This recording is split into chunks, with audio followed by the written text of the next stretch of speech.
పెద్దలందరికీ నా హృదయపూర్వక ధన్యవాదాలు. ఈరోజు అసెంబ్లీ సాక్షిగా గవర్నర్ గారి ప్రసంగాన్ని ఒకసారి కానీ గమనించినట్లయితే ఆత్మస్తుతి పరనిందలాగా ఉంది తప్ప ప్రజలకు ఉపయోగపడే విధంగా ఒక్క అంశం కూడా వారి ప్రసంగంలో కనపడలా. సహజంగా గవర్నర్ గారి ప్రసంగం అంటే ప్రభుత్వం ఇచ్చినటువంటి హామీల అమలు మీద వారి కార్యాచరణ, కేటాయింపులు, ఒక నిర్దిష్టమైనటువంటి కాల పరిమితి, ఈ విధంగా ఒక స్పష్టతతో కూడినటువంటి ప్రసంగం ఎవరైనా కానీ ఎక్స్పెక్ట్ చేస్తారు. కానీ ఈసారి కూడా గవర్నర్ ప్రసంగంలో ఏదన్నా ఈ ప్రాంత ప్రజలకి, ఈ రాష్ట్ర ప్రజలకి కొంత ఊరట కలిగించే అంశం ఉంటుందా అని ఎదురు చూసినటువంటి ప్రజలకి నిరాశే ఎదురైంది. ఏ ఒక్క అంశం కూడా స్పష్టత కనిపించలా. 6 హామీల ఊసే లేదు. ఏ విధంగా ఎప్పటి నుంచి హామీల్ని అమలుపరుస్తారో చర్చే లేదు. తనకి తనుగా పొగిడించుకోవటానికి, చంద్రబాబు నాయుడు గారి ప్రభుత్వాన్ని పొగిడించుకోవడానికి, వైఎస్ఆర్ కాంగ్రెస్ పార్టీ గత ప్రభుత్వం మీద నిందలు వేయడానికి మాత్రమే వారి ప్రసంగాన్ని ఉపయోగించుకున్నట్టుగా కనపడుతుంది. చంద్రబాబు నాయుడు గారు ప్రతిసారి పిట్టల కథలు చెప్తూ ప్రజల్ని పక్కదారి పట్టిస్తూ ఉంటాడు. ఈసారి ఇంకొక కొత్త పిట్టల కథ, పిట్టల దొరలాగా గవర్నర్ గారి ప్రసంగంలోనే చెప్పించినట్టుగా కనపడుతుంది. డబ్బున్నటువంటి వారిని 10% మనుషుల దగ్గర నుంచి, జనాభా దగ్గర నుంచి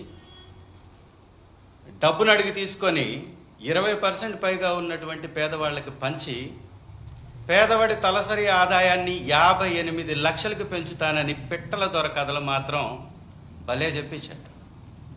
ఇలాంటివన్నీ సత్యదూరం అని ప్రజలకు తెలుసు. ప్రజలు అసహించుకుంటారనేటటువంటి కనీస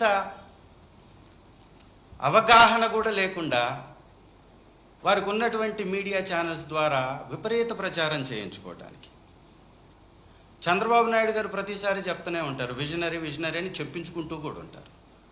ప్రజల్ని ఎలా మోసం చేయాలనేటటువంటి విజన్ని గవర్నర్ గారి ప్రసంగం ద్వారా కూడా మరొకసారి చెప్పించారు. ఇవాళ ఇచ్చిన 6 హామీలు ఎలా అమలు పరచాలో ఒక స్పష్టమైనటువంటి ప్రణాళికే లేదు. 2047 గురించి మాట్లాడిస్తారు. అంటే ఒక 25 సంవత్సరాల తర్వాత ఎలా ఉండబోతుందో దానికి సంబంధించిన విజన్ గురించి చెప్తారు. ఇవాళ రాష్ట్రంలో మిర్చి రైతు అల్లాడిపోతుంటే ఆ ధరలు పెంచడానికి తన దగ్గర ఏముందో చెప్పించలేడు. విద్యా వ్యవస్థ సర్వనాశనం అయిపోతుంటే కొడుకేమో ఇండియా పాకిస్తాన్ మ్యాచ్ చూడడానికి ఇంత కీలకమైనటువంటి బడ్జెట్ సమావేశాలు ఉన్నా కూడా, మంత్రివర్గ సమావేశం ఉన్నా కూడా సకల శాఖ మంత్రిగా ఉన్న లోకేష్ గారేమో దుబాయ్ ట్రిప్పులు కొట్టేస్తాడు.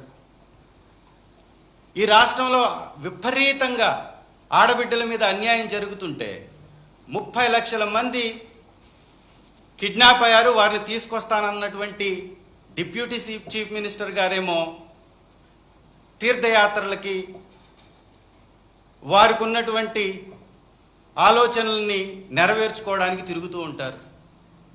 పేరుకు మాత్రం 3 నాయకులు ఈ రాష్ట్రానికి, ఈ కూటమి ప్రభుత్వానికి. 3లో ఎవరికన్నా చిత్తశుద్ధి ఉందా అంటే ఒక్కరికి చిత్తశుద్ధి కనపడదు, ఒక్కరికి ప్రజలపై ప్రేమ కనపడదు, ఒక్కరికి పథకంపై బాధ్యత అనిపించదు. ఈ పిట్టల ద్వారా కథలు మాత్రం భలే చెప్తూ ఉంటారు.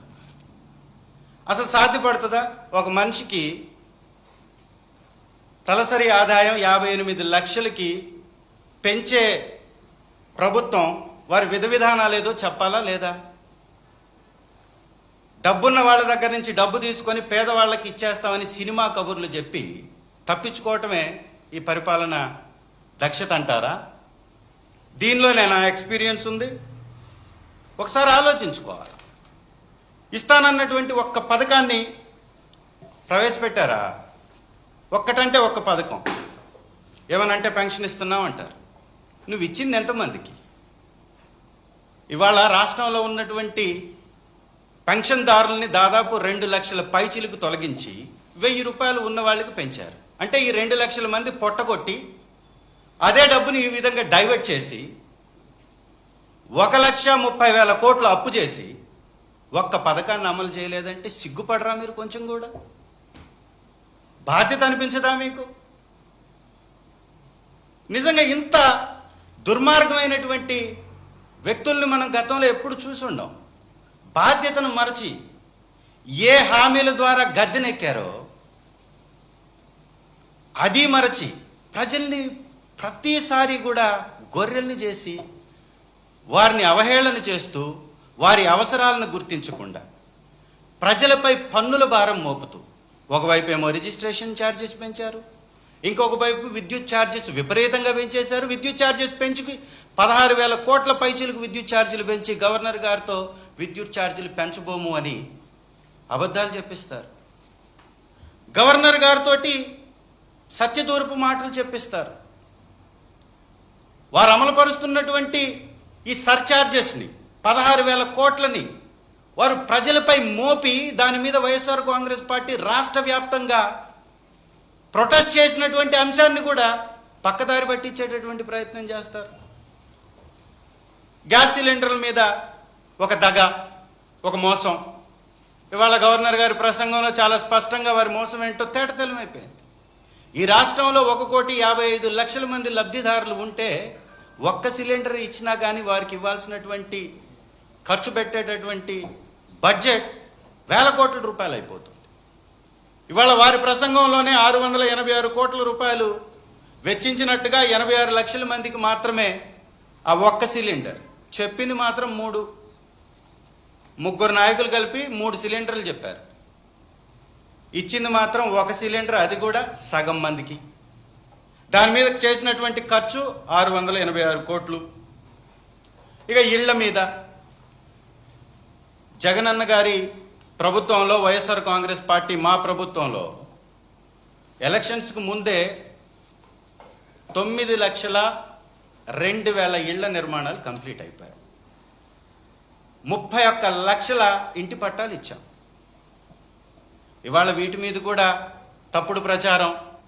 వైఎస్ఆర్ కాంగ్రెస్ పార్టీ హయాంలో కట్టినటువంటి 9 లక్షల ఇళ్లని వారి పేరు మీద వారిచ్చినట్టుగా పేర్లు మార్చుకొని ఎవరికో పుట్టినటువంటి బిడ్డకి వేళ్ల పేర్లు పెట్టేటటువంటి ప్రయత్నం. ఇవాళ మీరు పేర్లు మారిస్తే ఏమవుతుంది? గ్రామాల్లోకి వెళ్ళి చూడండి. జగనన్న కాలనీ ఏది అంటే ఆటో ఎక్కితే ఆటో డ్రైవర్ తీసుకెళ్ళి నేరుగా జగనన్న కాలనీ దగ్గర దింపుతాడు. మీరు పేర్లు మార్చినా కానీ అక్కడ ఉన్నటువంటి వాస్తవాలను మార్చలేరు కదా. విద్యా వ్యవస్థలో పేర్లు మార్చేసి ఒక్కటంటే ఒక్కటి ఒక మంచి పథకాన్ని కానీ ఒక మంచి అవసరాన్ని కానీ విద్యార్థుల తీర్చినటువంటి పరిస్థితి ఈ కూటమి ప్రభుత్వంలో ఉందా? 9 నెలలు అయిపోయాయి. విద్యా వ్యవస్థకి మంత్రిగా ఉన్నటువంటి లోకేష్ గారు ఆ వ్యవస్థను పట్టించుకున్న పాపానే పోడు. సకల శాఖలు నిర్వహించాలనుకుంటాడు.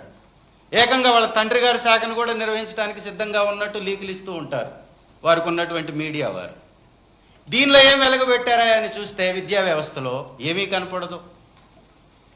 గతంలో ఉన్నటువంటి నాడు నేడు పేరును మార్చి మనబడి మన భవిష్యత్ పేరు మాత్రం చక్కని పేరు పెడతాడు.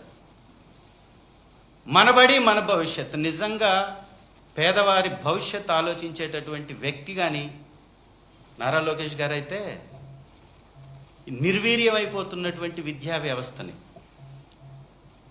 టీచర్స్ అటెండ్ కానటువంటి పరిస్థితుల్ని, నాసిరక ఆహారాన్ని అందిస్తున్నటువంటి పరిస్థితుల్ని,